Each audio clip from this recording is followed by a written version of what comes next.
Bom, pessoal, bom dia, a todos, todas e todes. Boa tarde ou boa noite para quem vier assistir depois. Hoje nós estamos aqui em mais um encontro, um encontro virtual, mas que tem sido bastante produtivo, da nossa disciplina Serviço Social e Legislação 1, na qual a gente tem discutido o papel do Estado, as constituições brasileiras, e entramos no módulo sobre direitos humanos. E hoje, para fazer um debate especial aqui com a sala, que diz respeito ao encarceramento, ao sistema carcerário e, sobretudo, à questão do encarceramento de mulheres, nós estamos recebendo, então, a professora doutora Joana Flores, da Unifesp. Muito bem-vinda, Joana. Bom dia, Divânia, bom dia a todas e todos, um prazer estar aqui com vocês, obrigada aí pelo convite. E quero saudar também a oportunidade não só de estar aqui, mas de estar podendo estar vinculada a esse debate que é tão importante, esse debate que nos ainda é tão caro, que é a questão não só dos direitos humanos, do ponto de vista de quem está encarcerado, mas o debate do Estado, o papel do Estado na garantia desses direitos, o papel do Estado enquanto instituição que cumpre, uma função contraditória, tanto do ponto de vista da garantia do direito da execução penal, e das condições de execução dessa pena propriamente, e eu falo pena porque, como diz o Raul Zaffaroni, a gente ainda tem um sistema punitivo, um sistema de incorporação da pena, não um sistema responsabilizatório. A Joana, ela tem uma publicação já, resultado do seu trabalho, da sua militância e da sua trajetória enquanto pesquisadora, uma jovem pesquisadora, e na área do serviço social ela tem se destacado nesse debate, que envolve então esse papel do Estado que ela acabou de colocar, e esse sistema punitivo.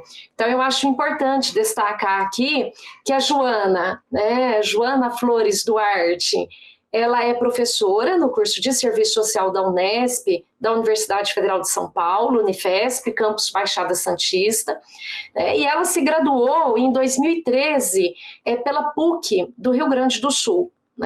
Então, de 2013 a 2016, a Joana, a 2019, a Joana conseguiu realizar mestrado e doutorado.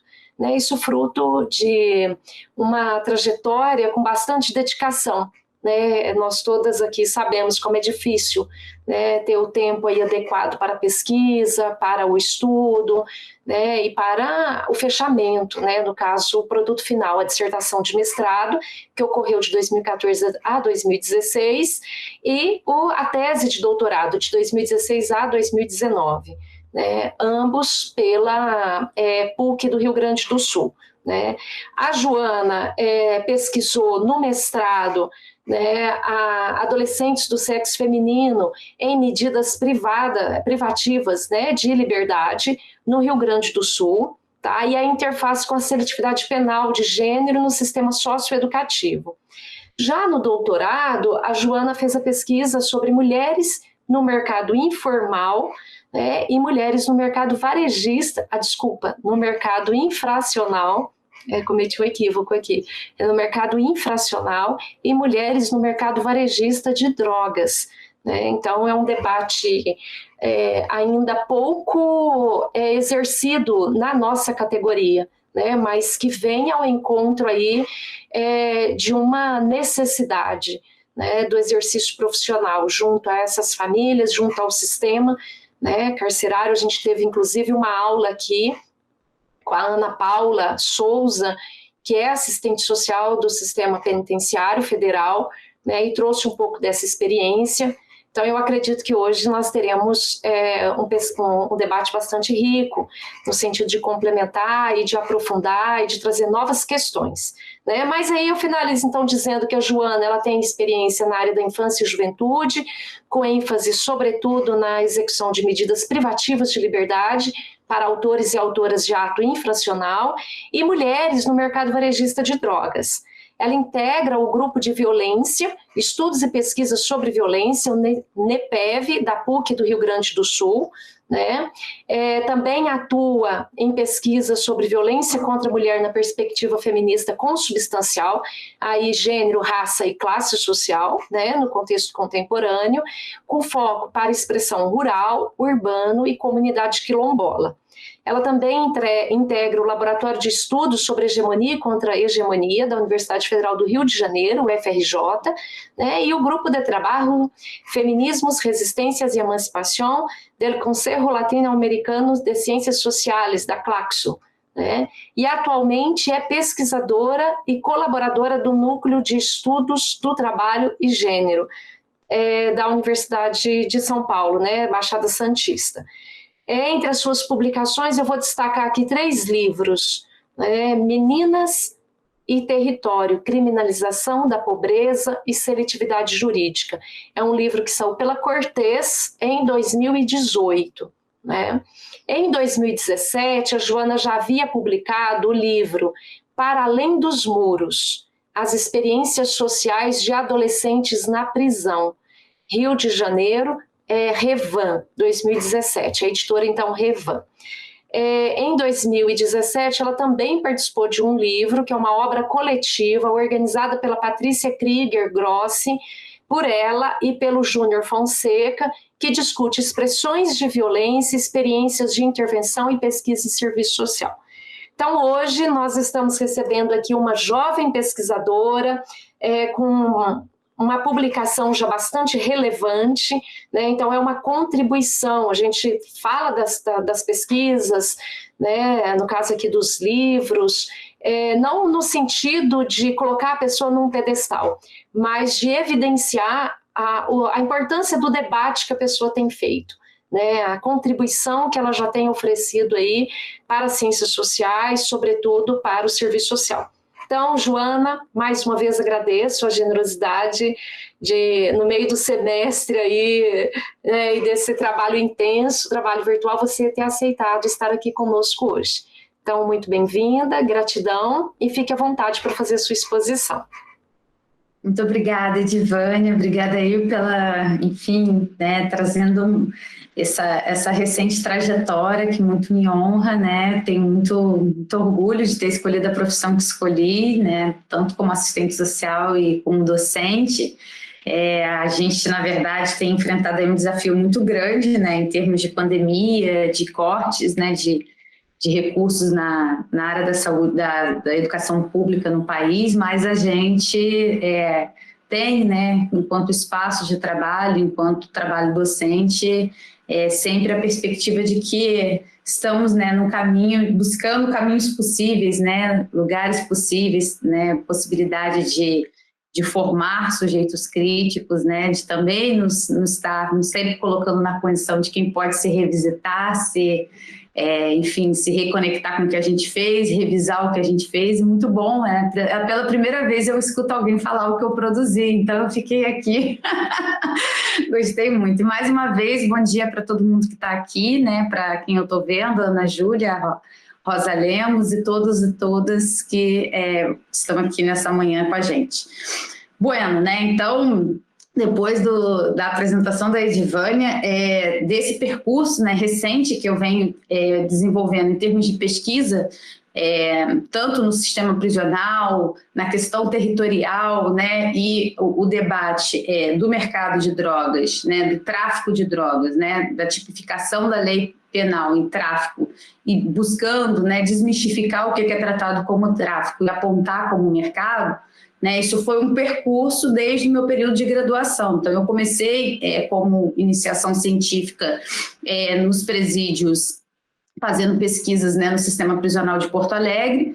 No meu mestrado, então, eu vou para uma unidade socioeducativa e pesquiso a única unidade socioeducativa naquele estado, né, dirigida a adolescentes do sexo feminino, que é também já, de certa maneira, uma inquietação, uma problematização daquele período, por conta de ser a única unidade socioeducativa dirigida para adolescentes do sexo feminino, de ser a única unidade, né, que tinha, em contexto nacional, a ideia de que era a casa das meninas, né, e que, portanto, tinha ali uma ideia de que era um lugar ressocializador, né, um lugar de muito mais de moralização do que de socioeducação, porque buscava reafirmar, né, os estereótipos de gênero, e nesse sentido eu fiz nessa pesquisa, né, um estudo das análises das leis, né, uma análise das leis desde o Código de Menores de 1927 até a lei do SINASE, que é a lei mais recente, que vai então trazer os princípios, as orientações do que são as medidas socioeducativas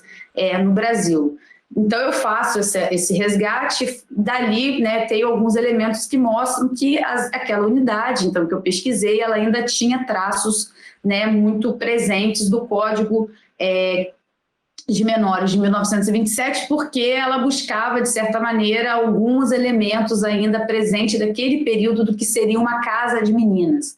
Então, desenvolvo essa pesquisa e dessa pesquisa nasce esse livro. E naquele mesmo período, né, fazendo essa pesquisa, eu passo a conviver diretamente, né, com a espacialidade, né, em que aquela socioeducação, aquela unidade socioeducativa está localizada, que é a Vila Cruzeiro. E ali começa, sem ser propriamente uma intenção, né, um objeto de investigação da minha pesquisa de mestrado, eu começo a fazer também uma relação com a perspectiva, né, com a dimensão territorial, né, daquele lugar em que está situada aquela unidade socioeducativa. Então, a Vila Cruzeiro é uma comunidade, né, grande da região central de Porto Alegre, né, e muito no contexto de grande segregação socioespacial, de criminalização da pobreza. Então, tudo isso vai desencadear uma análise seguida, né, no livro que, então, a Edivânia falou, que é o publicado pela Cortez, né, Criminalização dos Territórios, porque...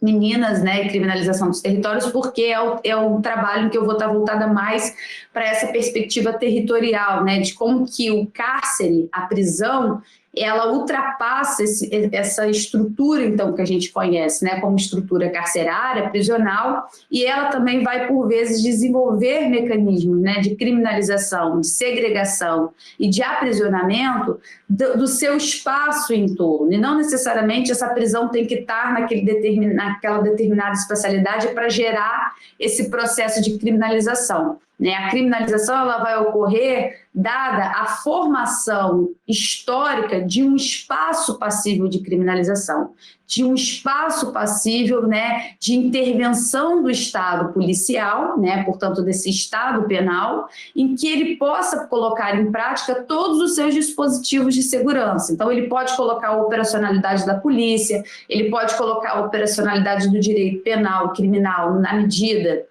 em que ele aprisiona essas pessoas, ele pode colocar ali um conjunto, né, de elementos e de operacionalidade jurídica e criminal. Então, quando eu vou fazer esse debate dos territórios, eu também vou dizer que a produção da desigualdade, né, a produção de uma sociedade desigual, ela também se expressa no território, na territorialidade, não só do ponto de vista do que a gente olha esteticamente, né, do que é um bairro rico, do que é um bairro pobre, mas ela se expressa também juridicamente. Né? Por que as pessoas que estão em espacialidades pobres, né, com baixo índice de desenvolvimento humano, com precárias habitações, sem saneamento básico, por que essas pessoas são mais criminalizáveis, né, do que pessoas que moram em espaços com maior recurso, em espaços de classe média e alta? E aí eu vou trabalhar, por exemplo, como forma de exemplificar isso, a intervenção da polícia, né? A forma como a polícia aborda, a forma como a polícia ingressa nesses espaços, a forma como essa operação policial ocorre. Nós, recentemente, tivemos como exemplo, aqui no Rio de Janeiro, a Operação do Jacarezinho. Então, isso é um exemplo, né, concreto, que todo mundo viu, todo mundo pôde observar como que essa operação ocorreu. Então, eu venho fazendo esse percurso, né, e na minha pesquisa de doutorado, por eu já, né, ter essa trajetória do debate com as mulheres, né, com a ênfase no debate de gênero no sistema socioeducativo, na questão espacial, territorial, Na minha pesquisa de doutorado, eu busquei, então, fazer, né, em âmbito nacional, um levantamento das produções, né, de teses e dissertações de 2006 a 2016. 2006 é quando a gente tem, né, a lei de drogas, a lei que, de certa maneira, vai ser uma releitura da lei de drogas de 1976, aprovada, né, e é justamente o período em que a gente tem um aumento do encarceramento das mulheres, né? A lei é aprovada em 2006 e a partir de 2017 a gente já começa a ter uma mudança em termos de população, né, do sexo feminino no sistema prisional brasileiro. Então, vou atrás dessas produções de 2006 a 2016 em território nacional, né, de teses e dissertações, que tenham trabalhado, que tenham, enfim, feito a investigação do aprisionamento de mulheres pelo crime de tráfico de drogas, né, e entrevistado essas mulheres. Então, eu faço uma análise tanto da produção, do ponto de vista, né, do que essas produções elas discutem, né, e nisso eu vou fazer levantar um debate, né, de crítica à suposta criminalidade feminina, né? E para isso eu busco teses e dissertações de distintas áreas, de distintas matizes teóricas, ideológicas, ou seja, por que nós ainda trabalhamos com a ideia de que há uma criminalidade feminina? Então a minha intenção ali é justamente fazer um debate e desmistificar essa produção discursiva de que há uma criminalidade feminina, porque isso tende a reforçar perfis e estereótipos de quais mulheres podem ser presas, e, ao mesmo tempo, né, fazer uma leitura e uma análise das narrativas dessas mulheres presas em diversas condições sociais, culturais, políticas, né, de estados distintos, o que essas narrativas traziam de aproximação e dissensão do ponto de vista do aprisionamento. Por que essas mulheres estavam sendo mais presas, né, e o que estava por trás desse maior aprisionamento. Então, em termos de produção e de debate sobre a criminalidade feminina, eu resgatei duas obras, né, para fazer esse debate, que foi a obra dos inquisidores, né, de 1487, e já mais adiante a obra de Lombroso, né, sobre a mulher delinquente e a prostituta. Por que eu pego essas duas obras? Né? Porque são as duas obras que eu trabalho como uma perspectiva de forjar os fundamentos, né, jurídicos, filosóficos e jurídicos do que a gente tem hoje, por exemplo, de direito penal, né, e do que, como esse direito penal ele vai se dirigir, ele vai se constituir no tocante à acusação e à forma de tratar a mulher dentro desse sistema. Quando a gente olha, por exemplo, o livro dos Inquisidores, que é esse daqui, O Martelo das Feiticeiras, a gente vai ver, no contexto europeu, que há toda uma produção jurídica, né, ainda não propriamente na formalidade do Estado jurídico que a gente conhece, mas toda uma formalidade de como seria a caça às bruxas. Quem eram as bruxas, como elas seriam caçadas, como seria o processo, né, no caso de depoimento dessas bruxas, né? Então, o que os inquisidores estão trazendo? Eles estão trazendo uma forma de punir e de condenar as mulheres que fugiam de uma ordem, de um padrão, né, de referência de sociabilidade do que seria mulher naquele período. Então, vejam, ele cria ali todo o rito jurídico, né, de como seria a condenação, de como seria a dada sentença, quais mulheres consideradas bruxas, e aqui é importante dizer que não são só as bruxas, né, as mulheres lésbicas, os gays foram também caçados, né, porque fugiam de uma norma, de uma concepção traçada de homem e de mulher naquele período, né, do que seria dado como referência, né, binária, semântica de homem e de mulher. Então, há todo um rito, né, uma construção jurídica de como condenar essas bruxas. O que nós vamos trabalhar como uma produção da verdade, ou seja, como uma ideia de como se pode produzir, né, o discurso de que aquela mulher é uma mulher perigosa, de que aquela mulher apresenta um risco para a sociedade. Quando eu vou para a obra de Lombroso, né, eu vou ver que Lombroso incorpora elementos desse período da obra dos Inquisidores, de 1487, mas, ao mesmo tempo, ele incorpora o debate, o quê? científico, né? Esse debate científico é positivista, então vem com uma perspectiva positivista, por isso ele vai fazer comparações, por exemplo, das mulheres delinquentes, como ele trata, das prostitutas com determinados animais do reino animal, né? Ele vai fazer uma ideia de que as prostitutas, né, e as mulheres têm um cérebro menor, ele vai buscar um discurso científico positivista para explicar, né, que algumas mulheres têm uma tendência a cometer crimes e que, portanto, a tendência de cometer crime dessas mulheres está relacionada à sua estrutura psíquica, está relacionada à sua estrutura da formação do crânio. Ele busca um argumento, né, a partir do que ele vai tratar como científico.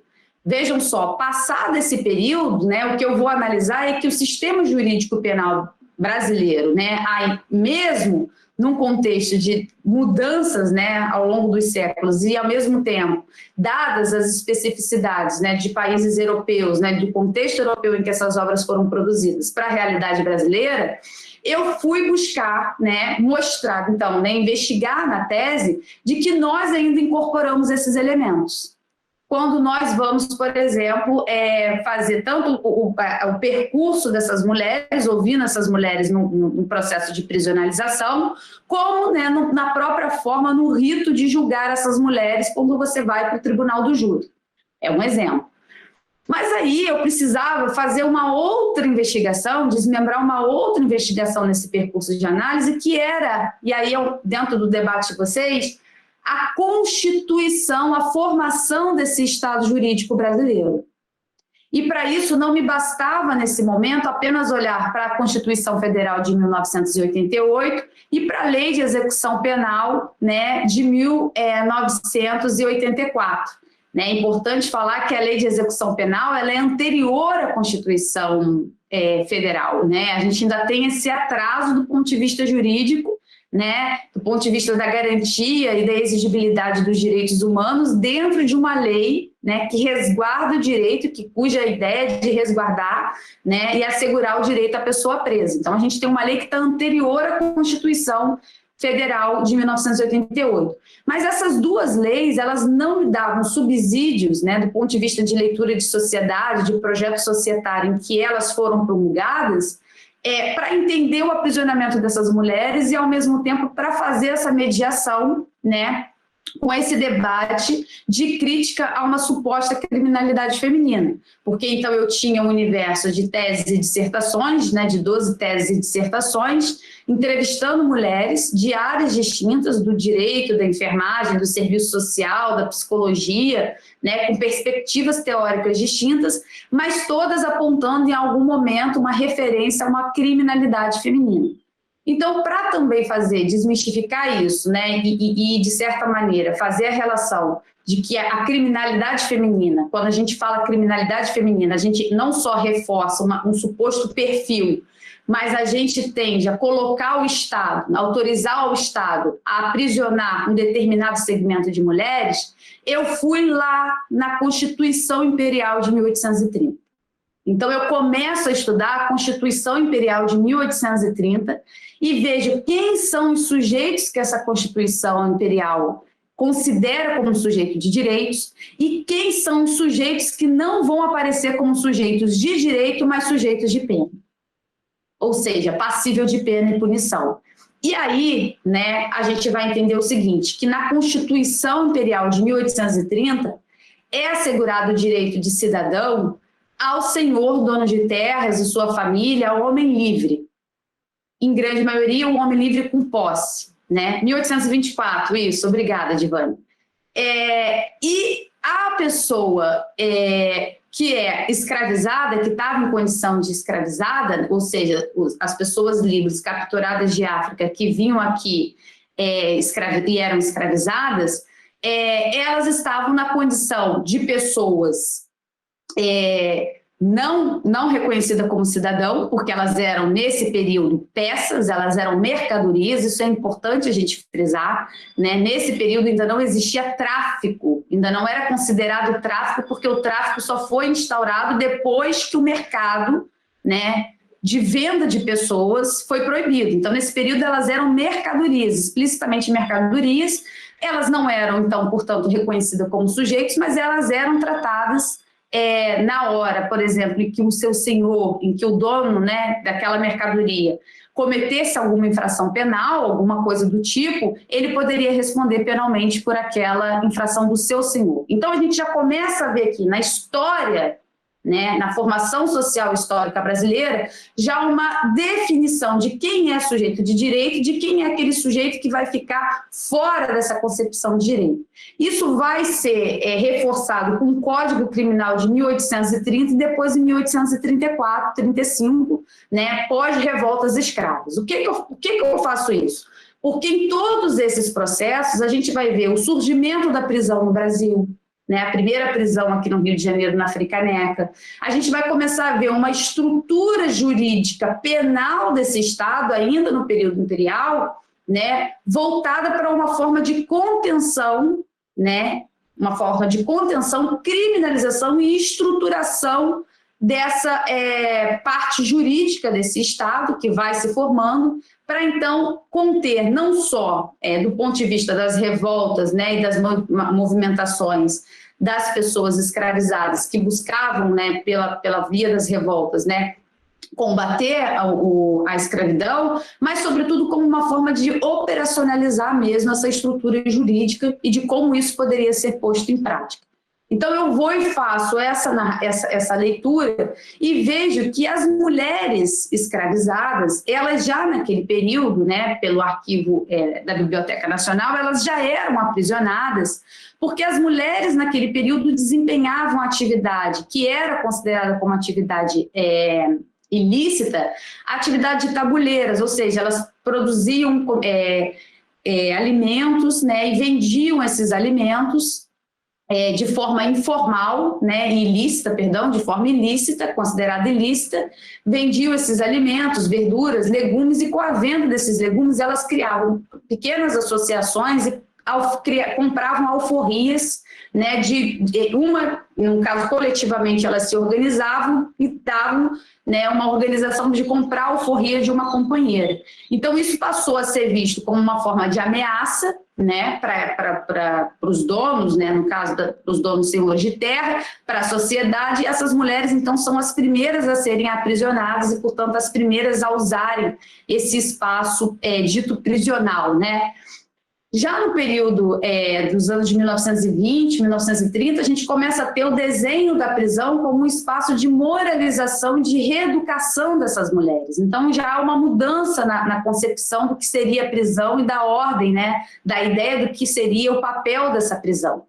No entanto, a gente continua com os reforços de contenção, né, e de um segmento específico a ser aprisionado, nesse período, né, que vai começar ali dos anos 30, anos 40, até a gente passar propriamente, né, passando pelos anos 60, a gente vai ter um período de repressão, tanto marcado pelo Estado ditatorial, pelo regime ditatorial, mas a gente segue com esse aprisionamento da ideia de que as mulheres, né, ao serem aprisionadas, elas são aprisionadas tanto pelo crime, mas também elas são penalizadas, né, por romperem, por quebrarem um padrão, uma referência, né, do que é concebido como feminino, né, do que é concebido como mulher, ou seja, a esfera do crime, o lugar concebido como lugar da criminalidade, ele, por ser um espaço também constituído, né, por um sistema de justiça androcêntrico, ou seja, pensado de homens para homens, né, mas não para todos os homens, como diz a Vera Andrade, ele vai também negar, do ponto de vista jurídico, esse espaço para as mulheres. O que significa isso? Na medida em que esse espaço se constitui como um espaço marcadamente para homens, né? Ou seja, para a ideia de que a criminalidade, de que a ação criminal, delituosa, digamos assim, ela é uma, entre aspas, tá, gente? Ela é uma especificidade do sexo masculino, né? Toda mulher que passa, então, a cometer crimes ou qualquer tipificação penal, ela vai ser aprisionada tanto pelo crime em si, mas também, né, penalizada pela transgressão da lei. por ser uma transgressora e por romper um papel tradicional de gênero.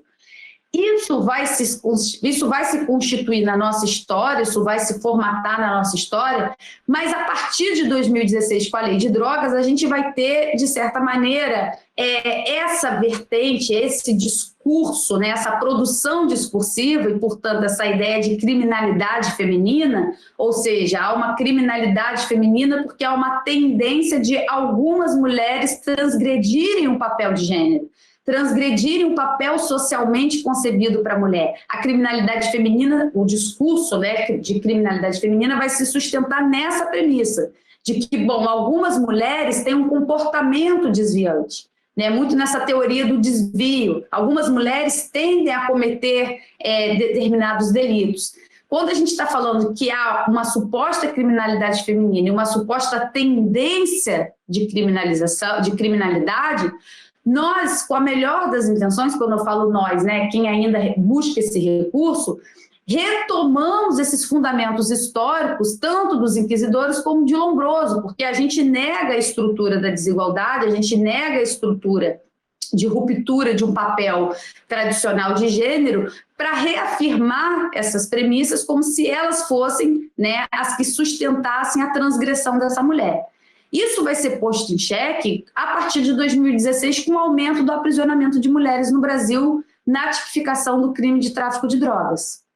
Aí a questão muda. Por que a questão muda? Porque a gente tem um aumento dessa população, né? A gente vai ter a relação, né, de entender que o aumento dessas mulheres aprisionadas não está vinculado a nenhum ato de periculosidade, ou seja, a nenhum risco para a sociedade, que também é um dos suportes, né, que eles buscam afirmar de uma suposta criminalidade feminina. Quando Lombroso vai lá dizer na sua obra de que a criminalidade, a delinquência da mulher, né, está marcada por um ato de violência, a gente vai entender que essas mulheres que estão apreendidas, elas estão apreendidas por uma atividade laboral no mercado informal ilícito de drogas. E aí aqui, né, depois dessa contextualização, eu chego, então, nos dados da pesquisa. Então, quando eu vou fazer, né, a análise das narrativas dessas mulheres, e eu já tinha tido a oportunidade de entrevistar algumas mulheres em outras pesquisas, essas narrativas, né, como eu disse para vocês, mesmo de estados e regiões distintas do país, elas vão trazer dois elementos que são como se essas regionalidades, essas espacialidades, essas distinções, digamos assim, regionais não existissem.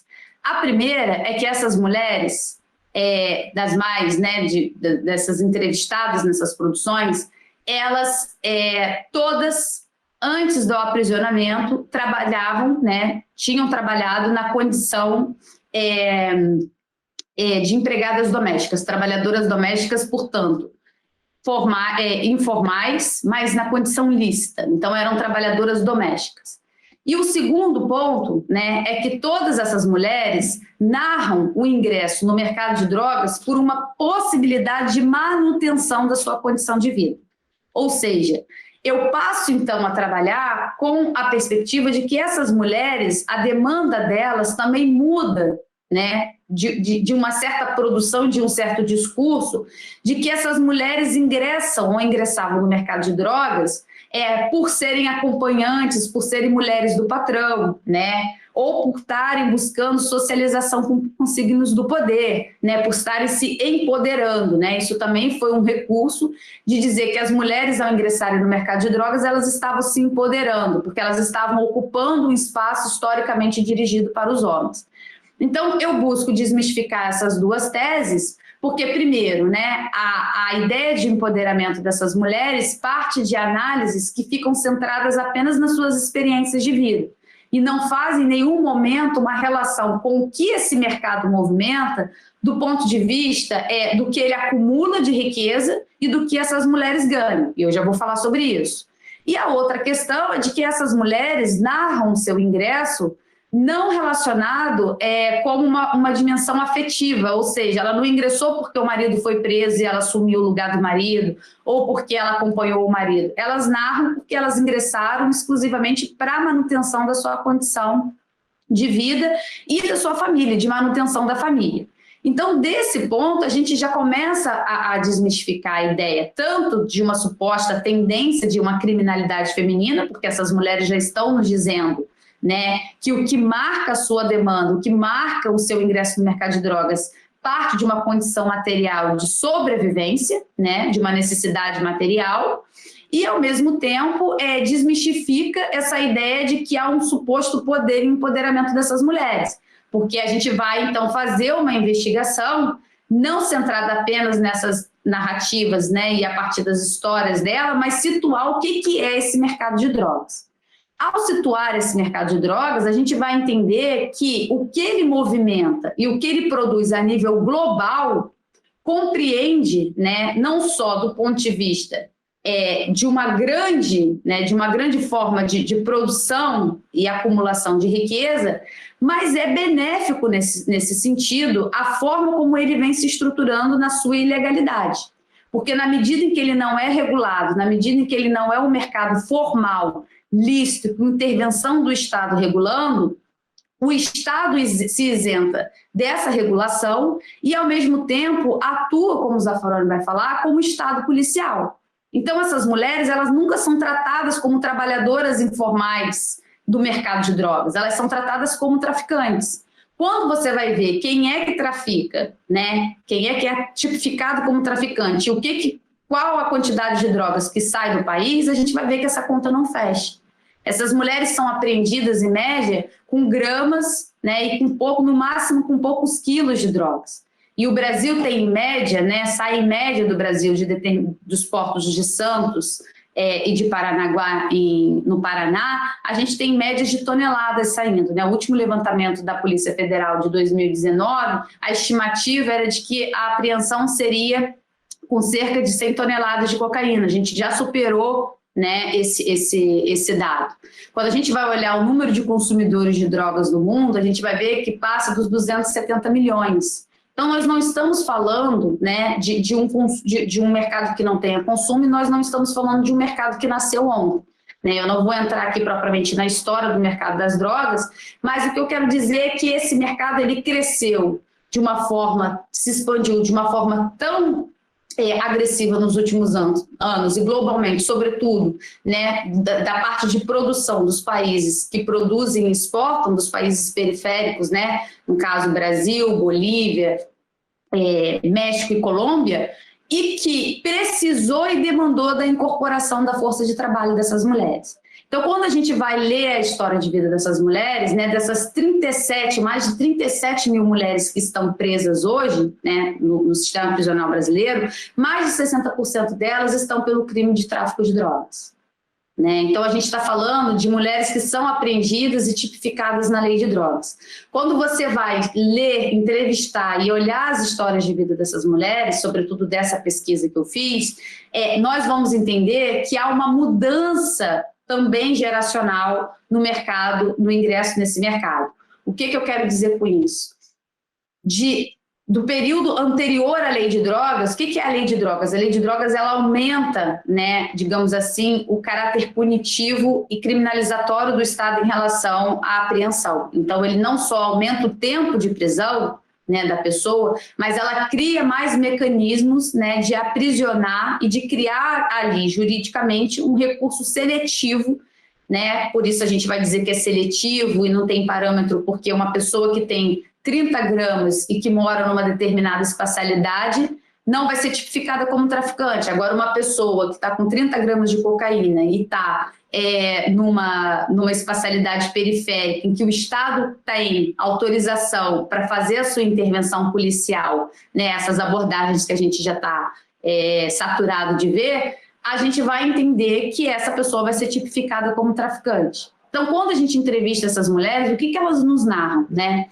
não só a ausência absoluta, né, de uma garantia de direitos humanos dentro dessa prisão, e aí a gente vai ver, por exemplo, na prisão no norte do país, né, quando eu falei para vocês do martelo das feiticeiras, de que uma das formas de produção da verdade, né, era a forma de tortura, a gente vai ver que essas mulheres seguem sendo torturadas, né, como sentar no formigueiro, como engolir fumaça, né, algumas, né, teve um relato, por exemplo, da pastoral carcerária, né, de que uma mulher chegou a abortar após ser agredida, né, uma sequência de agressão dentro do sistema prisional. Então, essas mulheres, elas seguem esse rito de violência, né, histórica, né, de produção da verdade. Então, dentro desse rito, né, de ingressar no cárcere, elas narram, então, o abuso de poder e uma estrutura violenta, né, de tortura e de agressão.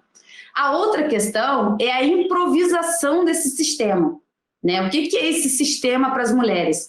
Se nós olharmos a estrutura prisional para as mulheres hoje no Brasil, a gente vai ver que é a improvisação de espaços físicos, né, de unidades masculinas. Então, essas mulheres, além delas não terem nenhum projeto arquitetônico, né, que responda às suas necessidades, e com isso eu não estou dizendo que eu sou a favor de prisão e que tem que construir mais prisão, mas a garantia, né, a dignidade dessas mulheres dentro da prisão, ela é o tempo todo também violada, porque essas mulheres, elas não têm ali nenhum respaldo, né, que assegure as suas diferenças, as suas especificidades em termos de ser mulher. Por exemplo, a pobreza menstrual. As mulheres não têm absorvente, né? As mulheres não têm absorvente, as mulheres não têm condições de manter a sua higiene no período menstrual. Se nós olharmos, se nós entendermos que boa parte das prisões nesse país tem problema com água, né, com falta d'água, vocês imaginam o que é a situação dessa mulher durante seu ciclo menstrual numa unidade que vai ter um cerceamento, né, uma ausência de água, uma falta de água.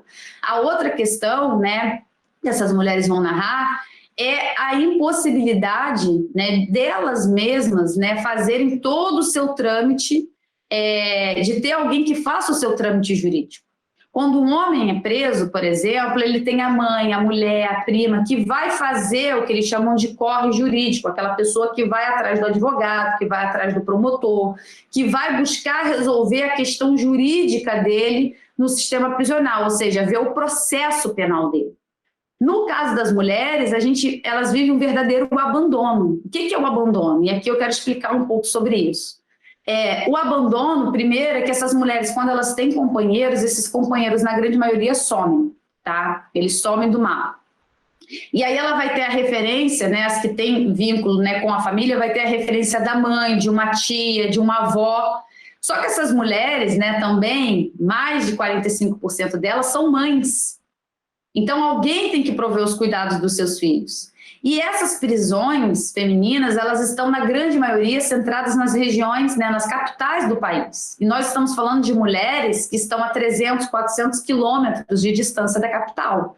E o Estado não assegura nenhum recurso, nenhum amparo financeiro para a passagem, por exemplo, de um familiar e visitar essa mulher. Então, esse abandono, ele se dá tanto pelo abandono real, né, mas também pela impossibilidade desse familiar que fica em liberdade de visitar essa mulher por conta dos cuidados que vão ter que ser gestados com seus filhos e com a própria família, né? E, ao mesmo tempo, a dificuldade de acessar esse cárcere, de acessar essa prisão no sentido de que não há recurso para isso, não há dinheiro para poder pagar uma passagem para fazer esse deslocamento.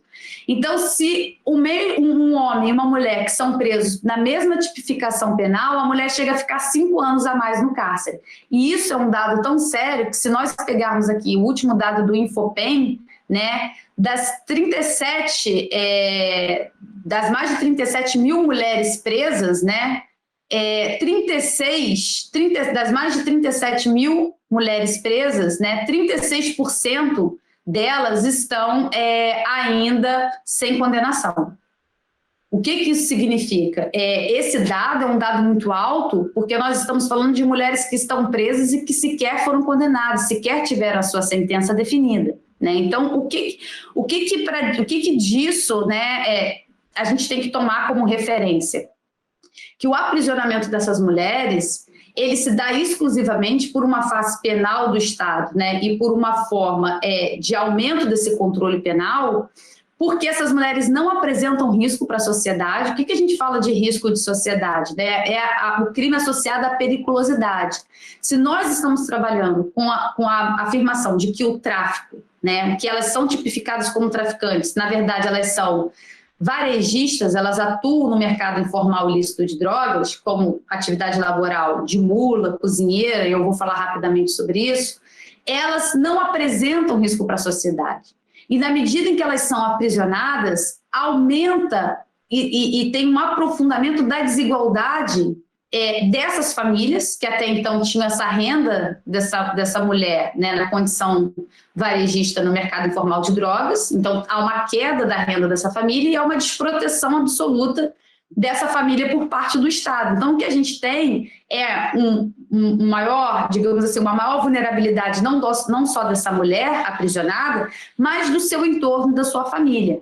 E isso, né, já se mostra como um fator quando você vai entrevistar, por exemplo, né, nessas pesquisas, as narrativas de mãe, filha e neta presas por tráfico de drogas. Então, a gente começa a ter um circuito geracional de aprisionamento de mulheres, né? Nós não estamos falando de algo que é inédito, que começa apenas numa determinada pessoa, mas como que esse mercado ele vai tomando, ele vai se, de certa maneira, se incorporando nessas espacialidades pobres e periféricas como uma alternativa, né, como uma alternativa informal e ilícita, e ao mesmo tempo como uma possibilidade dessas mulheres gestarem seus cuidados com a família, gestarem os cuidados com o lar, né, e prover essa renda. Então, dessa possibilidade de atividade laboral, as mulheres elas vão trabalhar como mulas, né, ou seja, aquelas que carregam as drogas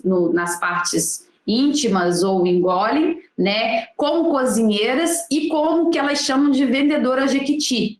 O que é a vendedora jequiti? Né? Porque uma delas narra é como vender jequiti. O que significa isso? É a mulher que vai vender a droga na sua casa ou fazer uma espécie de venda como revendedora da Avon, enfim, né? Vai até uma determinada casa e faz essa venda em pequena quantidade no varejo. Essa é a forma, digamos assim, mais atuante dessas mulheres no mercado varejista de drogas hoje. Quando você vai ver qual é a droga, qual é a substância que elas mais atuam, elas atuam mais com crack, né? Porque elas mesmas vão dizer, é uma droga barata, né? E que eu tenho um recurso porque ela fica presa numa espacialidade. Vamos lembrar que ela está trabalhando nessa espacialidade. E essa espacialidade, marcadamente também pobre, né, o acesso à droga é a droga do crack. E o Brasil hoje é o maior consumidor de crack do mundo. Né? Isso também nos dá um elemento para a gente pensar de que forma essa força de trabalho dessas mulheres vem sendo incorporada. Se nós olharmos o que tem de recurso, do que é de dinheiro, né, do que esse mercado produz, na investigação do Senado americano, que começou em 2002 e foi até 2012, né, o HSBC pagava multas bilionárias, né, de 2 bilhões de dólares, de 107 milhões de dólares para encerrar a investigação de dinheiro oriundo do tráfico de drogas que é lavado no HSBC, né, que vinha sendo lavado no HSBC, no Alfargo, enfim, nos bancos que são os bancos que têm um histórico de lavagem de dinheiro. O HSBC começa no século XVIII já fazendo isso. Então, o que eu quero dizer para vocês? Que as mulheres que são aprisionadas, né, as mulheres que estão hoje vivendo no cárcere, elas são mulheres que rompem com essa discursividade histórica de que há uma possível criminalidade feminina, de que há um comportamento, um desvio de um comportamento, de uma referência do feminino. Elas estão presas marcadamente por uma estrutura desigual, né, por uma estrutura desigual que produz desigualdades, e essas desigualdades, elas também, de uma estrutura capitalista, de um modo de produção capitalista, e que vai também expressar essas desigualdades em realidades periféricas, em formas de aprisionamento dessas mulheres, em atividades que são tratadas como atividades ilícitas, que, na verdade, né, elas são tratadas como ilícitas porque é uma forma desse Estado jurídico, mais uma vez, na história da formação social brasileira, né, buscar marcar, vamos lembrar lá da Constituição Imperial de 1824, quem é o sujeito de direito e quem é o sujeito passível de criminalização.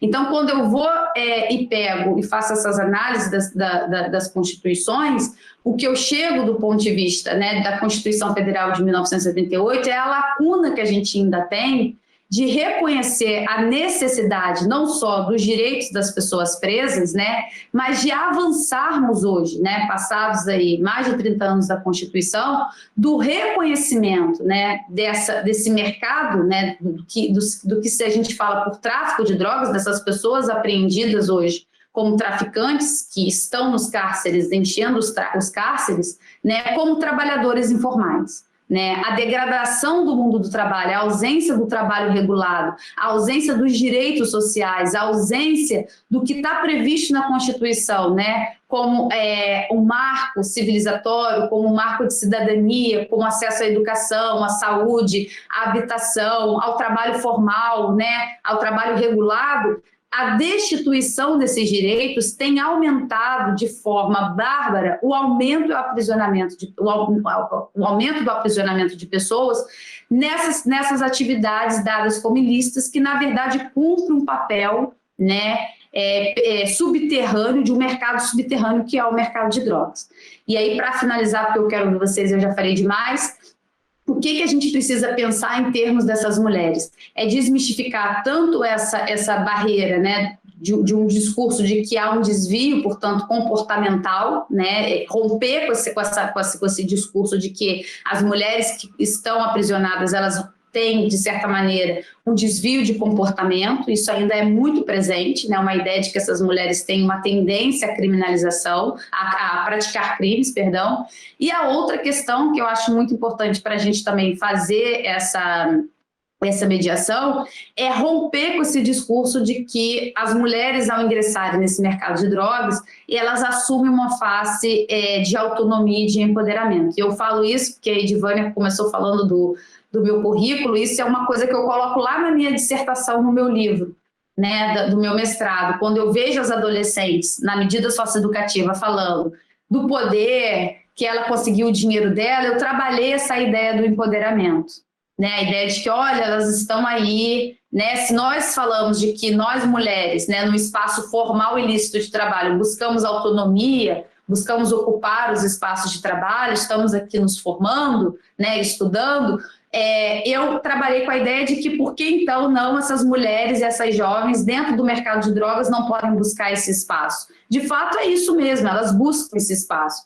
Mas houve um equívoco naquele período, eu não digo nem equívoco, né? Eu avancei nesse sentido de entender que naquela espacialidade, que naquela territorialidade, de fato isso está relacionado a uma certa autonomia, né? Elas estão disputando esse espaço. Agora, quando você vai olhar as condições de disputa e o que elas ganham do ponto de vista material, né, de recurso nesse ingresso, e o que é o mercado de drogas na sua estrutura mais ampla, não há empoderamento nenhum, né? Porque o risco de aprisionamento e de morte são os únicos as duas únicas opções que ela tem dentro desse sistema, né? As mulheres, por exemplo, que são envolvidas com grupos faccionais, né, elas vão narrar isso, não há possibilidade de sair.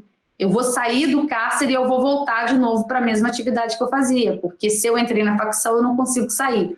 Então, essa estrutura que nós precisamos debater, né? Quando a gente está falando do aprisionamento de mulheres, quando a gente está falando do aprisionamento de homens, a gente precisa olhar para quem está preso e o que rege esse aprisionamento. Se nós estamos falando que há um aumento de pessoas presas pelo crime de tráfico de drogas, a gente tem que começar a debater a importância não só da descriminalização e da legalização das drogas e, portanto, da atuação do Estado, né, regulando e, ao mesmo tempo, criando, né, políticas públicas que possam assegurar tanto o tratamento como o acesso dessas pessoas que vão possivelmente ter alguma relação de dependência e tudo mais, mas a gente precisa regular isso enquanto trabalho, né? A regulação do trabalho hoje é urgente porque não existe guerra às drogas, não existe a ideia de que isso vai ser destruído, de que essa ideia de que o mercado de drogas vai ser destruído, porque isso é um mercado em constante desenvolvimento, né? Corresponde a mais de 2% do PIB mundial, e nós não estamos falando de um mercado que tem alguma margem, alguma possibilidade de mostrar um esgotamento. Pelo contrário, quando a gente vê o que o Brasil hoje produz, o que o Brasil hoje é de setor de produção, de exportação e de logística, é muito distinto do Brasil de 50, 60 anos atrás. Então, a gente precisa começar a debater isso como mercado informal e ilícito, e que numa estrutura global, mas mais especificamente em países como os nossos, né, da América Latina, de economia periférica e dependente, vem se apropriando de forma muito grande do trabalho de mulheres, inclusive com mais de 50 anos, que são as mulheres que são destituídas, né, são desempregadas, ficam desempregadas da condição laboral de trabalhadoras domésticas. Então, a gente também tem um aumento na idade dessas mulheres aprisionadas.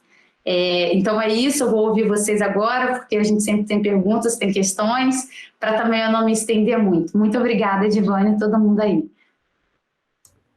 Joana, muito obrigada. Acho que, né, os elementos que você apresentou aqui nessa aula são riquíssimos, né, para a gente compreender essa constituição do Estado, né, das relações sociais, de trabalho e de poder, né. Acho que você perpassa, né, para muito além aí do que na aula, inclusive, que a gente teve anteriormente, surgiram bastante dúvidas, né, sobre a questão do aprisionamento de mulheres. E eu acho que a sua exposição vai além, né, você consegue trazer realmente os fundamentos desse sistema, desse Estado, né?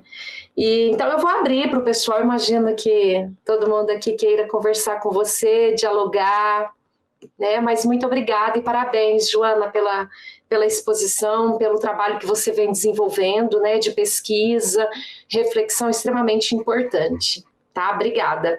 Obrigada. Estou vendo aqui que a gente já tem mãos levantadas, né? A Ana Júlia, a Rosa. Acho que a gente poderia fazer um bloco de 5 questões, né?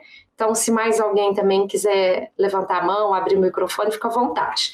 Mas então, a Ana Júlia, depois a Rosa.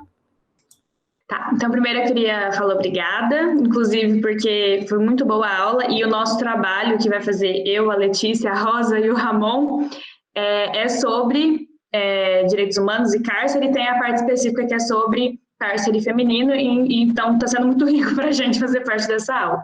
E aí o que eu queria falar também é que antes de te ouvir, eu tinha muito a concepção de que as mulheres presas por tráfico, na sua grande maioria, tinha a ver com os companheiros delas, sabe? Era uma coisa que, inclusive, eu já escrevi, é uma coisa que eu já falei, e antes de você começar a falar, seria uma pergunta que eu faria no final, e você acabou tirando essa dúvida antes, eu tenho que fazer. Então, eu queria falar obrigada, porque realmente era um dado que eu tinha certeza absoluta, e de onde eu tirei isso, não sei, mas eu já ouvi tanto falar que enfim. E aí é isso, mas muito obrigada mesmo, foi muito boa a exposição. Obrigada, Ana Júlia. Oi, bom dia. Bom dia, Rosa. Obrigada pela troca, realmente está sendo muito rico, assim, essas perspectivas que a gente não tinha ideia mesmo, assim, dessa construção, enfim. O que eu venho aqui, na verdade, é até um relato pessoal, mas eu acho que vai ajudar a gente a refletir, assim, o que você trouxe. A minha mãe, ela é adicta, então ela foi por muitos anos usuária, né, de drogas, e nesse meio caminho dela aí, ela foi um dia pega, né, pela polícia, porque ela estava num ponto de venda, mas ela não chegou a participar do mercado, né? Enfim, ela sempre foi usuária. Só que aí ela teve que passar por um processo jurídico, né? Disso. E aí, na época, a advogada, sim, vou tentar resumir aqui, tentou, enfim, trabalhar todo o processo. Então, ela, no dia da audiência, ela deu um discurso, né? Só que aí parece que a parceira que estava com ela no dia, né, que elas foram pegas, deu outro.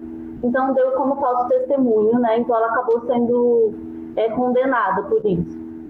E aí, fechou o processo, ela teria que pagar, eu acho que só uma cesta básica e alguns trabalhos comunitários, né? E isso ia ser encaminhado pelo juiz, enfim. E aí ela nunca recebeu a intimação oficial do que ela deveria fazer.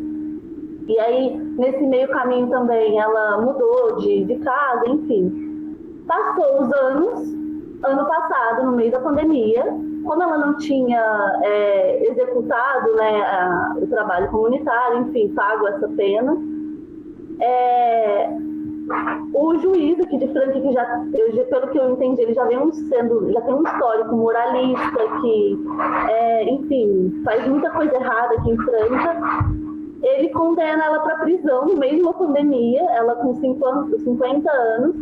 E assim, a forma como isso foi feita é muito indignadora, assim, foi muito injusta, porque os policiais chegaram lá na casa dela, ela estava até com a minha sobrinha, criança, então se não fossem os vizinhos, ela não teria nem como ser amparada ali, né, porque foi muito rápido. Eles chegaram e falaram, ó, a senhora está presa e a gente tem que te levar. E assim, violento, né, enfim. E aí levaram ela, então ela realmente teve que ser encaminhada, ela saiu de Franca, foi para outra penitenciária feminina, eu não me lembro agora a cidade, e aí ela ficou mais de 7 dias, assim, porque até a gente, né, pegar a advogada, enfim, fazer todo o trâmite para ela conseguir soltar a minha mãe, né, porque ela teve que brigar contra a voz do juiz ali. E aí a gente teve sorte que, mesmo sendo demorado, a gente ainda teve uma rápida absorção, assim, ela voltou e aí se completou. Mas é isso, assim, é muito isso que você trouxe pra gente, essa perspectiva moralista de que ela mesmo não tendo um risco, né, de crime, ela foi vista como uma criminosa, né, e foi levada como uma criminosa numa condenação que, assim, é injusta e absurda, sabe?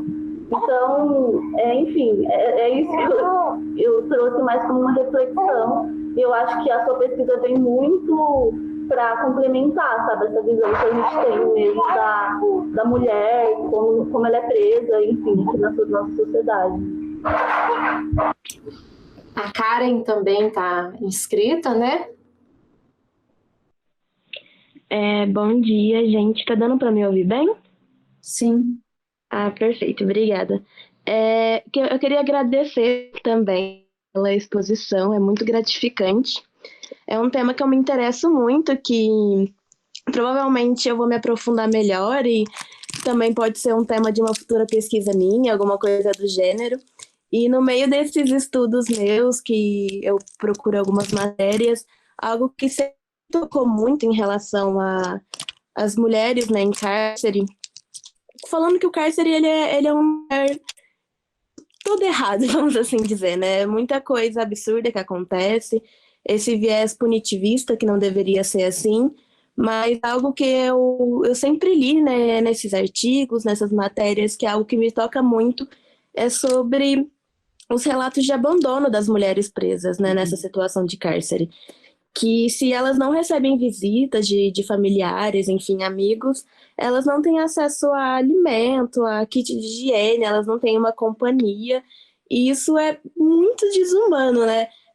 A frase que você até comentou, né, de um relato que é a ausência absoluta dos direitos humanos. As mulheres em situação de cárcere, elas não têm um recurso sanitário para estarem ali, né? Elas não têm um absorvente quando necessita e esse tipo de coisa.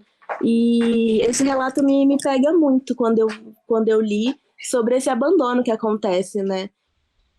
São muito diferentes para os homens no cárcere, porque muitas vezes a mulher não abandona eles não têm essa questão de abandono, né? Mas as mulheres têm até lá dentro, né? Então elas são negadas pela sociedade e pelos próprios familiares, na maioria das vezes. Isso é muito delicado, né? É uma coisa muito profunda, assim, o abandono familiar em direção a isso.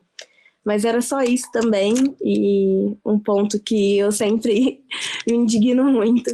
E agradecer mais uma vez, que está sendo muito acrescentador. E obrigada. Obrigada, Karen. Eu olhei aqui, parece que ninguém mais levantou a mão, não sei se alguém gostaria de falar. Ana Júlia, desculpa, Ana Júlia, não tinha visto. Ela levantou agora. Eu acabei de levantar, Ah, tá bom. Pode falar. Assim como os outros, eu queria agradecer, né? Foi realmente, assim, incrível, que traz realmente mais informações para nós, né? E assim como a Karen, eu tenho muito interesse. Eu até comento, assim, sempre, principalmente com os meus familiares, que eu tento fugir um pouquinho dessa área, por questão do sofrimento mesmo que das mulheres e principalmente os jovens passam, né? Assim como os homens também, mas na questão do abandono. E aí, puxando um pouquinho o que a Karen disse, né? Eu também acabo lendo bastante, pesquisando, e essa questão do abandono da mulher mesmo no cárcere, né? Quando vão presas e tudo mais, eu vi um relato até de uma mulher, ela foi presa, tipo, ela entrou pra facção porque ela precisava se alimentar, né? Então ela precisava colocar comida em casa e foi o motivo pelo qual ela entrou, porque não aceitavam ela em nenhum local de trabalho, em absolutamente nenhum lugar. E aí ela acabou sendo pega em um dos trabalhos dela, vamos dizer assim. E ela falou, tipo, ela tinha 2 filhos e tudo mais, e quando o namorado dela foi preso, ela se manteve muito presente na vida dele, assim como os filhos deles. Mas quando chegou a vez dela, ela ficou sem ver os filhos durante todo o processo do encarceramento dela, ficou sem ver a mãe e tudo mais. E ela fala, quando ela finalmente conseguiu sair, né, ela disse a frase que, tipo, me pegou muito, que é, eu não conheço mais os meus próprios filhos, porque quando ela foi presa, eles tinham 7 e 5, quando ela saiu tinha 14 e 12, ela fala, é uma diferença muito grande. E aí é onde você vê novamente a mulher sendo deixada de lado na sociedade e abandonada mesmo, os seus direitos todos jogados fora, porque o homem, ele realmente recebe toda assistência, o carinho, nunca está sozinho, e você vê isso em vários locais, mas quando chega a vez da mulher, parece que ela não é mais necessária, assim, tipo, se foi presa, então vamos deixar ela ali, você fica, tipo, é realmente frustrante você ver isso, porque a gente já vê na sociedade, quando ela é privada de viver em sociedade, piora muito mais a situação. Era só um desabafo, assim, vamos dizer. Mais uma vez, muito obrigada. Obrigada, Ana Júlia. Acho que a Isabela levantou agora também, né? Bom dia, tá dando para me ouvir? Sim, Isabela. Nossa, essa aula foi maravilhosa. Eu já queria escrever alguma coisa sobre mulher, sobre mãe, e porque eu sou mãe, então... E aí eu, um dia desses, conversando com a Lê, ela até me sugeriu de escrever sobre as mães no encarceramento. E isso me fez brilhar os olhos, e agora realmente eu quero muito escrever sobre isso. Mas assim, eu queria te fazer uma pergunta, que agora no finalzinho você comentou sobre a formalidade das drogas, né? Tratar essa venda de drogas como um mercado formal. E aí, quando você fala dessa formalidade, você acha que dá para abranger todos os tipos de droga? Porque a gente sabe que pode ser que futuramente a gente caminhe aí para a legalização da maconha e tudo mais. Mas aí você acha que dá para abranger todas as drogas, até essas mais pesadas como crack e tal? Mas eu acho que é isso mesmo, a minha pergunta, mais sobre sobre englobar essas outras drogas um pouco mais pesadas. A gente já teve aqui um bloco de 5 questões, né? Mas se mais alguém tiver interesse, eu acho que vai anotando, né? Porque senão eu acho que acumula muito para a Joana ter que responder, né? Mas eu queria, se possível, Joana, emendar aqui na fala das meninas, porque me ocorreram 2 questões, né?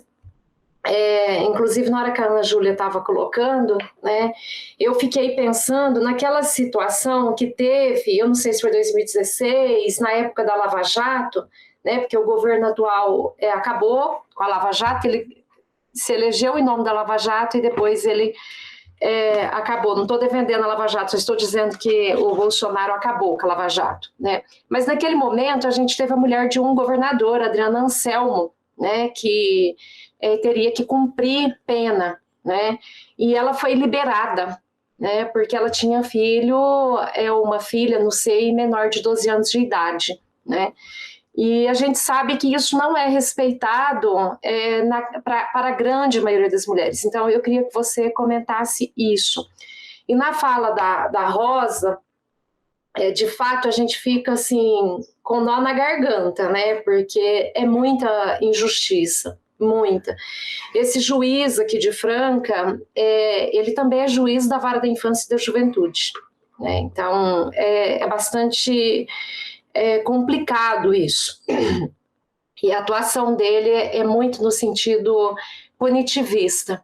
E quando a Rosa estava falando, né, dessa violência, de chegar, de prender, chegar na casa, ter uma criança junto, quer dizer, não existe nenhum ritual ali de falar, olha, você não cumpriu pena, você vai ter que comparecer à delegacia, apresentar sua justificativa, não, já chega, né, uma questão muito violenta.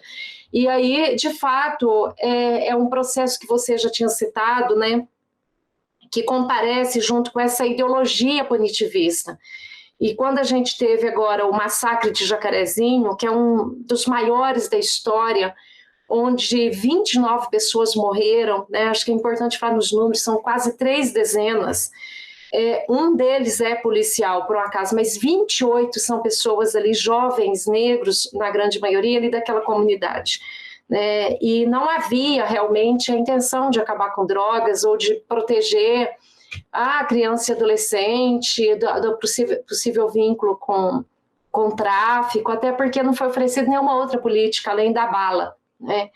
E aí eu fiquei pensando, né, se você poderia comentar isso, né, essa chegada violenta nas casas de acordo com a espacialidade, né, quando se trata de um bairro nobre, tem todo um protocolo, um respeito à lei, né, à questão jurídica, e quando se trata da população que está nessas espacialidades que você citou e explicou tão bem, né, mais empobrecidas, distantes do apoio da infraestrutura, né, do estado de trabalho, a polícia chega matando, a polícia chega prendendo, sem nenhum respeito. Então, acho que eu queria que você, né, se possível, na sua fala, perpassar por essas questões. Obrigada, viu? Realmente foi muito boa a aula.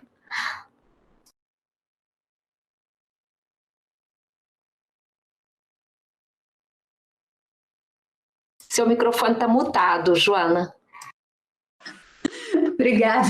Estou aqui agradecendo, falando muito obrigada por todas as questões, né, observações. Eu fiz aqui mais ou menos uma anotação para eu não me perder, mas eu vou começar pela Rosa, porque primeiro te agradecer, assim, Rosa, pelo teu relato, porque isso não só, né, nos aproxima, né, não faz isso só um tema de estudo, mas é sempre um ato de coragem, um ato de desmistificação de preconceitos, de estereótipos, né, quando a gente fala da experiência de criminalização na família, né? A Edivânia foi da minha banca, a Edivânia sabe, né, viu lá no meu memorial, eu também passei, a minha família, né, meus tios foram criminalizados por envolvimento, né, com crime, com drogas, e os dois já são falecidos em virtude disso.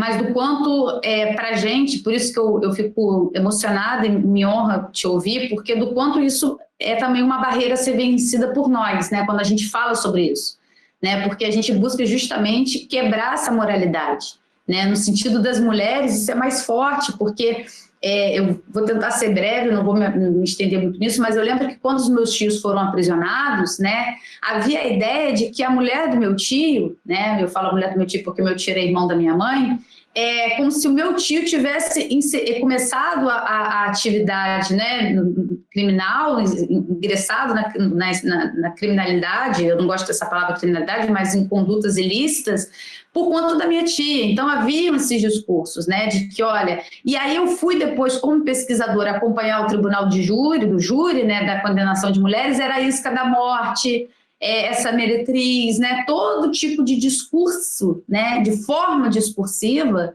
que buscava ali naquele momento representar um feminino degradado, né, representar um feminino passível de criminalização. E que, inclusive, a operacionalidade desse Estado penal, ele se funda nisso também.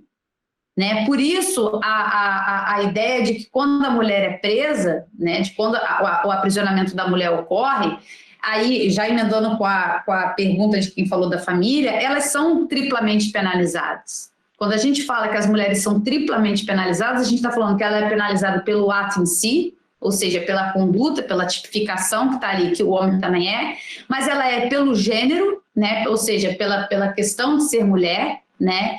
E ela é penalizada pela moralidade social. O que significa isso? A forma que o cárcere também encontra, o sistema de justiça penal, né? De justiça penal encontra para fazer com que a incorporação da pena dessa mulher seja mais dolorosa, né? Que ela passe a ser mais difícil e mais complicado o percurso dela no cárcere, se estende à família. E eu não estou dizendo com isso que os homens, né, que no caso dos homens presos, isso não vai ter os seus reflexos na família, claro que vai ter. Mas as mulheres, elas são tiradas, né, elas têm a relação do vínculo familiar rompido brutalmente, então é isso que a Isabela ou a Ana Júlia narrou, acho que foi a Ana Júlia, da questão de não ver o filho crescer. Tem a questão da regionalização, né? Onde está esse cárcere e onde está a família, o acompanhamento dessa família, né? A gente tem toda uma dificuldade, né? Vocês tiveram aqui uma assistente social do sistema prisional, né? Provavelmente ela falou da ausência de profissional que possa acompanhar essas famílias, não tem como acompanhar. Né? Então há um desalento absoluto. Esse abandono, ele é uma produção do Estado penal. Porque no caso dos homens, você vê filas se formando de 2 dias, 3 dias antes. Nos sistemas prisionais pelo Brasil, nos cárceres masculinos, a criação de pousadas, né, de pequenas pousadas, de pequeno comércio, que movimenta informalmente a territorialidade e a espacialidade em torno da prisão. Você vai para uma prisão feminina, você não tem nada disso. Você não tem fila para entrar naquele dia de visita. Então, esse abandono é uma produção desse sistema, porque se nós estamos falando que esse sistema se funda, né, num discurso falacioso de que há uma criminalidade feminina e, portanto, um desvio comportamental, né, do que é o feminino, do que é concebido como mulher, como representação do feminino, a forma também de fazer com que isso seja punido é justamente negar e anular esse feminino. É simplesmente jogar isso para debaixo do tapete, é do tipo, isso daqui é inconcebível assegurar o mínimo de direito para essas mulheres. Porque essas mulheres, elas não são só, do ponto de vista penal, criminosas, né? Não cometeram crime. Elas rompem, elas colocam em xeque uma produção e uma ideia de feminino que, desde o martelo das feiticeiras, está sendo produzida como única e como referência. Então, vejam só, quando essas mulheres rompem com isso, e eu não estou dizendo que essa ruptura, né, ela traz algo de civilizatório, tá? Eu acho que é importante explicar isso, porque às vezes há uma confusão também do tipo, mas elas estão rompendo com o papel tradicional de gênero.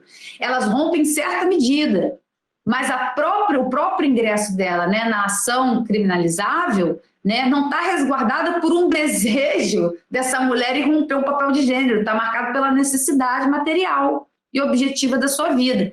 E aí, quando a Rosa fala da questão de usuária, né, e de quem trabalha no mercado laboral, né, na atividade laboral de mula, cozinheira, varejista, essa é a outra grande marca da seletividade penal de gênero no Brasil, produzida e ampliada pela Lei de Drogas de 2006, que não faz essa diferenciação. Então, você também vai ver, das mais de 37 mil mulheres presas hoje no sistema prisional brasileiro, você vai ver um número muito significativo, eu não tenho aqui esse dado, mas um número muito significativo de mulheres que não eram para estar ali na tipificação como traficantes, e sim como mulheres na condição de uso complicado com drogas. Então, essa é uma questão, mas a gente não tem, pelo fato de toda a ideia relacionada à droga, tá, ao mercado de drogas, ser tratada na esfera criminal e, portanto, ilícita. E aí eu já vou para a pergunta que foi feita sobre a questão da legalização e descriminalização. Quando toda a dinâmica desse mercado é tratada como ilícito informal, tá, o ilícito da atribuição, olha só, o ilícito da atribuição legal para o Estado criminalizar e apreender sem nenhum requisito e sem nenhum parâmetro quem ele acha que ele pode prender. E quem prende é a polícia. E aí a gente vai ter outra contradição, porque a mesma polícia que prende é a polícia que dá a prova para os autos do processo. Então, o que a gente vai ter de narrativa dessas mulheres? Eu fui presa com X, cheguei lá na delegacia, tinha uma mesa de droga dizendo que aquela mesa de droga era minha. Porque a gente tem um problema que está desde o Código Criminal de 1830, de que a mesma estrutura que prende é a estrutura que julga. Isso nunca vai dar certo. Isso nunca vai dar certo, porque se a mesma estrutura que prende é a estrutura que julga, a gente também vai ver que desde a Constituição Imperial de 24, há sujeito de direito e há sujeito que não é de direito. E se o Código Criminal de 1830 vai lá dizer, né, como é que vai ser preso, punido, e o Código de 35 é inclusive com pena de morte, né, a gente vai ver que no curso da nossa história, no desenvolvimento na formação histórica, né, brasileira, a gente vai ver que nós seguimos esse ordenamento jurídico de quem é sujeito de direito e de quem é sujeito passível de pena, punição e morte. E por isso, aí já linkando com a questão da Edivânia, por isso a polícia, a mesma polícia, a mesmíssima polícia, e nesse caso do Jacarezinho, é mais agravante porque foi a Polícia Civil. Uma investigação da Polícia Civil, o caráter da Polícia Civil é investigativo, ela operacionalizou ali uma atuação, né, que segundo o próprio delegado, desde 2020 ele já vinha com uma investigação buscando a quebra, então, da ordem, né, do decreto lá do Fachin, de que não poderiam ter intervenções policiais em comunidades durante a pandemia.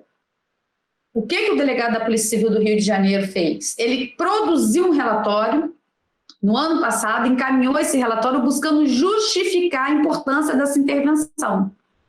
O que eu quero dizer aqui para vocês é que essa intervenção, e eu fiz uma pequena análise sobre isso, ela estava assentada, tá, numa disputa territorial faccional. Porque como é que uma investigação que diz que tem mandato de segurança, busca e apreensão para um número X de pessoas, a gente só consegue saber a identificação dessas pessoas mortas quase 2 dias depois. Se tem investigação, se tem nome, se sabe quem vai, se tem um mandato, você não tem que ficar naquela dificuldade de identificação de corpos de quem que é, porque você foi na casa da pessoa. Isso mostra o caráter violento e desproposital dessa operação, porque não tinha nada que justificasse ali a apreensão. E aí, mais uma coisa, não foi apreendido absolutamente nada de drogas e meia dúzia de armas, e ainda que tivesse sido apreendida 100 toneladas de cocaína lá, não justificaria, em hipótese alguma, aquele massacre. O que eu quero dizer para vocês é que, passados 2, 3 semanas depois dessa operação, Jacarezinho era dominado até aquele dia da operação pela facção Comando Vermelho no Rio de Janeiro. Passado 3 semanas daquela operação, foi presa Sandra Sapatão, chefe do tráfico do Comando Vermelho, né? Prendida lá, que era chefe do tráfico do Comando Vermelho no Jacarezinho, e nós temos uma disputa que segue de 2 facções tentando tomar hoje o Jacarezinho, né? O terceiro Comando Puro, que é uma facção neopentecostal, e a 5M, que é um grupo miliciano, né, que está saindo da zona oeste da cidade e agora ganhando a região central. Então, nós estamos falando de disputa de facção e milícia. Nós estamos falando de interferência do Estado, tá? De interferência do Estado nesse processo de disputa faccional. Nós estamos falando que a nível de mercado global de drogas, nacional de drogas, há uma tendência de sufocamento da facção Comando Vermelho, né? Porque a grande rival do Comando Vermelho é o primeiro comando da capital, o PCC. O PCC domina em termos de estados, né, em regiões do país, grande parte das espacialidades do sistema prisional. E tem grandes alianças, né, com as pequenas e médias facções nos demais estados. O Comando Vermelho é o seu grande aliado, e no Rio de Janeiro hoje há uma tendência desses grupos faccionais aliados do PCC, também também a milícia, sufocarem o Comando Vermelho, né? A territorialidade do Comando Vermelho, que ainda é a maior facção aqui do estado do Rio de Janeiro. O que nós estamos falando disso? Nós estamos falando de disputa de mercado, de disputa de drogas, de disputa de espacialidade. Nós estamos caminhando para o que nós tivemos no final dos anos 80, final de 70, 80, 90 na Colômbia. Do processo de cartéis, de formações de cartéis, né, e de grandes mercados de drogas de Colômbia e do México. Nós não estamos diante de um cenário, né, que não vai ser sangrento, pelo contrário, a tendência é que ele seja cada vez mais sangrento. Porque esse mercado, né, ele sofreu também influências do período da pandemia, né, a pandemia cerceou a mobilidade, dificultou a parte de aeronaves, de portuária, de rodoviária, então tem toda uma dinâmica nisso que implicou também uma logística e uma disputa também maior nessas espacialidades. O que a gente tem que pensar, né, é que a legitimidade dada a essa polícia, né, para atuar nessa especialidade, como foi no Jacarezinho, ela foi autorizada pelo Estado. A responsabilidade dessas mortes é do Estado. Não adianta criminalizar e culpabilizar o policial que executou, ele tem uma responsabilização nisso, mas ele cumpre ordem. Ele ali está na condição de um agente do Estado, então se tem que responsabilizar o Estado. E o Estado faz isso em nome de uma falsa segurança pública para outro segmento da sociedade que bateu palma para aquela operação. Porque a mesma polícia que entra daquele jeito no Jacarezinho não entra no Leblon aqui do Manuel Carlos, novela Globo. Né? O mesmo homem, né, que vai atuar nessa espacialidade vai atuar com outra estratégia de intervenção. Quando a Edivânia fala da questão da mulher do Sérgio Cabral, a gente está vendo na nossa cara o que é seletividade penal de gênero, mas tem classe. E aí a gente vai ver por que o cárcere prende, na sua maioria, pobre, preto e favelado com baixa escolarização. Porque ela conseguiu o direito de ficar com os filhos. Por que ela conseguiu o direito de ficar com os filhos? Porque dentro do que a gente vai dizer dessa produção discursiva, dessa ideia de criminalidade feminina, a Adriana não rompe com o estereótipo de gênero. Ela não está dentro da mesma concepção, né, de criminalidade, de desvio de um comportamento feminino que essas mulheres. Ela não é a Sandra Sapatão que foi presa. Né? A Sandra Sapatão é o quê? É uma mulher negra, né? É uma mulher periférica, é uma mulher com mais de 40 anos e é uma mulher que tem um histórico de aprisionamento, né, por conta da atividade no mercado informal ilícito de drogas. Mas o que distingue, né, a atuação da Sandra para a atuação, e aqui eu não estou falando da tipificação penal, eu estou falando do que é passível de prisionalização, é a cor e a espacialidade que vive e a classe. Isso define quem vai ser preso e quem não vai ser preso. Nós tivemos um helicóptero de cocaína. Até hoje ninguém sabe, nós tivemos um piloto da Força Aérea Brasileira que traficou 7 vezes cocaína para o exterior. A estrutura do Estado é usada todos os dias e todas as horas para exportar cocaína para a Europa e para o continente africano. Mulheres morrem na condição de mula, homens morrem na condição de mula todos os dias. E nós estamos aqui prendendo pessoas com pacotinho e peteca de crack e cocaína e achando que está combatendo as drogas e está dando fim a essa situação. Essa desigualdade ela é uma produção também jurídica. E é uma produção jurídica, por quê? Porque nós reforçamos fundamentos filosóficos desse direito penal da história da formação jurídica do nosso país. Porque até hoje, quando você vai ver quem é o sujeito de direito e quem não é o sujeito de direito, né, passível de direito, a gente vai ver que isso está reforçado nas nossas raízes. Então, um salto para a gente pensar isso, né, é a necessidade, inclusive, enquanto campo progressista, enquanto pessoas, né, que têm essa preocupação do ponto de vista dos direitos, da exigibilidade da proteção humana, do direito humano à proteção social, é reconhecer que nós temos uma lacuna jurídica histórica, né, de reparação, mas não só de reparação, de reconhecimento de direito de cidadania para esse segmento historicamente excluído, certo? Aí eu não sei se eu deixei mais alguma questão aqui, da moralidade eu falei. Só para eu finalizar da questão dos homens, né, do ingresso das mulheres, eu não sei quem falou, acho que foi a Ana Júlia que falou, né, das mulheres que pensavam que as mulheres ingressavam por homens. Eu vou fazer bem brevemente, que eu não sei como é que está nosso tempo, eu não vou me estender muito.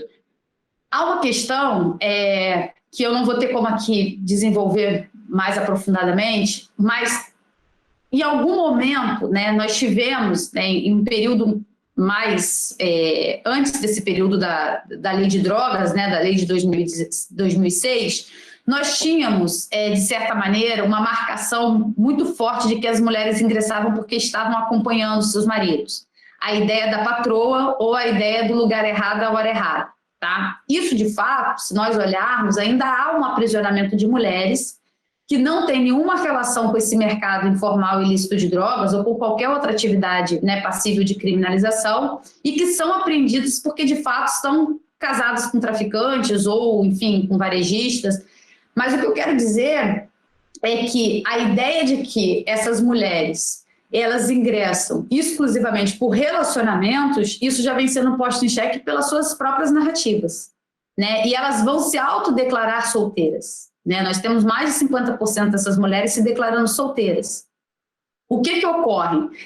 O fato delas não estarem casadas ou não narrarem, né, que ingressaram, ou narrarem que não ingressaram por relação afetiva, não significa que o ingresso delas nesse mercado não tenha sido mediado do início ao final por uma figura masculina.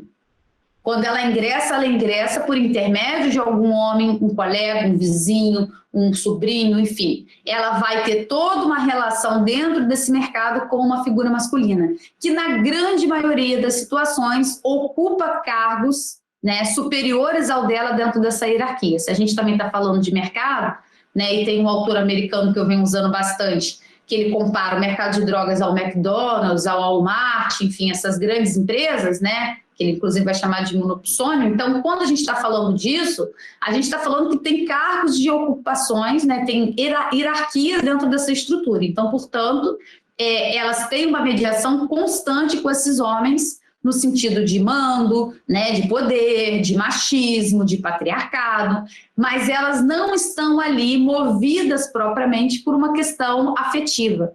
E aí a gente tem que buscar também quebrar essa dicotomia de que ora elas ingressam por afetividade, ora elas ingressam por empoderamento, porque essas coisas elas são misturadas, elas não estão desconectadas, mas o que pilariza, o que sustenta, né, a narrativa dessas mulheres nas 5 regiões desse país vai estar marcada por uma necessidade material. E aí, só para finalizar mesmo, né, quando a gente está falando do que antecede a história de vida dessas mulheres, que é sempre uma pergunta que a gente faz, né, o que essas mulheres faziam, como eram suas vidas antes do ingresso no mercado de drogas, elas vão narrar o quê? Uma atividade ilícita, porém informal, como trabalhadoras domésticas ou donas de casa, né? Mas elas vão narrar também uma situação que nos chama a atenção, nesse sentido, para a gente pensar, que é a forma como elas se apavoraram, né, algumas delas, sobretudo as que têm filhos pequenos, com o controle do Estado na falsa lógica da proteção social. O que eu quero dizer com isso? As mães que trabalhavam e os filhos ficavam, por exemplo, nos bairros. Então, teve frequência na escola, veio o conselho tutelar, encaminhou aquilo para a promotoria, né? O que ocorre com isso? O Estado via, né, uma premissa de assegurar o direito da criança e do adolescente. Eu não estou aqui dizendo que isso é ruim, eu estou dizendo que isso, se não for mediado com políticas públicas e com direitos assegurados, tende a recair como políticas também vigilantes sobre essas mulheres. Porque essas mulheres, elas passam a ter uma demanda do Estado no sentido de ter que cuidar dos filhos. e são mães solos. Então, elas precisam sair para fazer as faxinas no centro da cidade ou em qualquer outro lugar. O filho sai da escola, fica na rua. Esse filho fica na rua, então ele começa a ter ali, enfim, alguma relação, alguma socialização com esses signos do poder, com o próprio mercado varejista ali do bairro de drogas.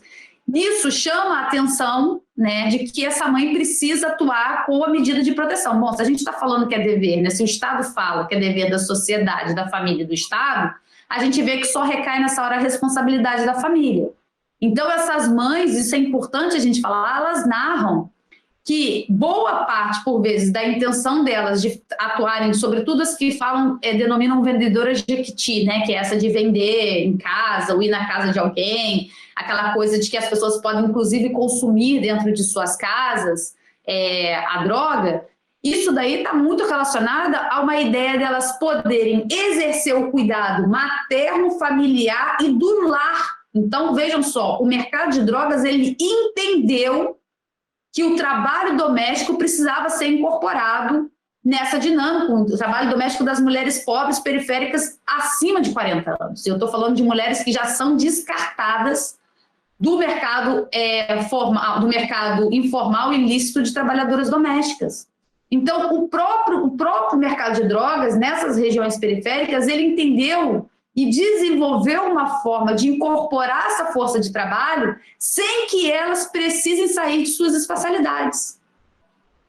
É diferente do motoqueiro, é diferente do aviãozinho, é diferente a atividade laboral dessas mulheres. Elas são totalmente voltadas e retomadas por uma atividade doméstica, para uma economia doméstica. Então, você entrevista mulheres presas que foram presas traficando, vendendo drogas, né, varejistas, que estavam 5, 6 anos sem ir ao centro da cidade. Só na sua espacialidade. Ou seja, nesses 5 ou 6 anos, ela não se deslocou 4 horas para ir fazer faxina, né? Ela ficou com os filhos, ela deixou de ter a vigilância lá do fiscal, né, do Estado em relação ao seu filho, ela acompanhou o filho na escola. Então, acho que até para a gente pensar a nível de estudos futuros, pensar um pouco essa questão de como, né, esse mercado, ele incorporou o trabalho doméstico das mulheres. Esse trabalho que até então não tinha remuneração, passa a ter remuneração porque não há nenhuma exigência que essas mulheres saiam de suas casas. A droga vai até lá, ela pode comercializar lá, quem quer comprar vai até a casa dela, né? Então, olha só qual é a apropriação desse mercado em relação ao trabalho doméstico. Isso é uma questão que apareceu na minha pesquisa, eu venho tentando desenvolver, né? Encaminhei agora um projeto de pesquisa para entrevistar as mulheres nas penitenciárias de São Paulo, e é algo que eu acho que a gente tem que fazer essa investigação, dessa apropriação desse trabalho, porque essas mulheres não são apreendidas, por exemplo, a grande maioria, fora do circuito de suas casas e das entradas das prisões. Tirando as estrangeiras, as mulheres estrangeiras, nós estamos falando de mulheres que são presas massivamente nas suas casas e no ingresso prisional, né, na entrada da visita, portando drogas. Então, são esses dois grandes, digamos assim, grandes formas de apreensão dessas mulheres, com exceção das internacionais, que aí vão estar em portos, aeroportos e tudo mais. É isso. Muito obrigada, Joana. Acho que reflexões críticas e tão certeiras, né, que ajudam a desmistificar esse cenário. Inclusive, eu não tinha noção dessa característica, né, do trabalho doméstico nessa questão do comércio varejista de drogas, né, e do que isso representava ali em torno da configuração do núcleo familiar, aí, das condições de vida, né, dessa mulher. E acho importante, né, as questões que você coloca, você cita, né, que no caso do Aécio Neves, em 2017, e do ex-deputado Gustavo Perrelha, acho que era isso, né, foram apreendidos 450 quilos de cocaína, né, e ninguém falou-se mais nada, né. E depois nós tivemos também o caso de um avião com 500 quilos de cocaína na fazenda do Blairo Maggi, né, que na época ele era ministro da Agricultura do Temer, né, também não houve mais nenhum comentário. E no governo Bolsonaro, numa viagem internacional que você cita, né, comandada aí pelo general Heleno, né, foram apreendidos 39 quilos de cocaína. Não se sabe se é essa quantidade mesmo, se era mais, né? E aí abriram-se uma sindicância para investigar o policial que estava à frente dessa questão, né? E o Estado fazendo parte aí de alguma forma dessa luta, né, de facções, né? Então, como que numa aeronave que está transportando políticos brasileiros do alto escalão, né, nós estamos falando de ministros, tem ali o transporte de drogas, né, de 39 quilos de cocaína. Como que um senador brasileiro está envolvido com a apreensão de 400 quilos de cocaína? Ou como que o ex-ministro, a fazenda do ex-ministro lá foram, né, um avião com 500 quilos de cocaína. Então, são questões que precisam ser colocadas na mesa, né, inclusive para desmistificar a própria frase, né, agora do Mourão, que era tudo bandido, né, do massacre aí de 28 jovens, né, aí na comunidade Jacarezinho. Então, eu queria agradecer mais uma vez. Eu não sei se mais alguém quer fazer colocações, fazer mais alguma manifestação. Eu queria só fazer uma observação bem rápida, Givânia, que eu acho que é importante, em relação a, quando a gente fala da estrutura do Estado, acho que é importante a gente só fazer aqui uma mediação e tentar explicar por que grupos milicianos, paramilitares, né, por que os próprios grandes traficantes, eles disputam, né, a ocupação parlamentar, né, dos governos. Quando a gente fala isso, por que a milícia quer se incorporar, por que a gente tem os cartéis no México, na Colômbia, né, os chefes dos cartéis disputando, financiando campanhas, por que a gente tem isso?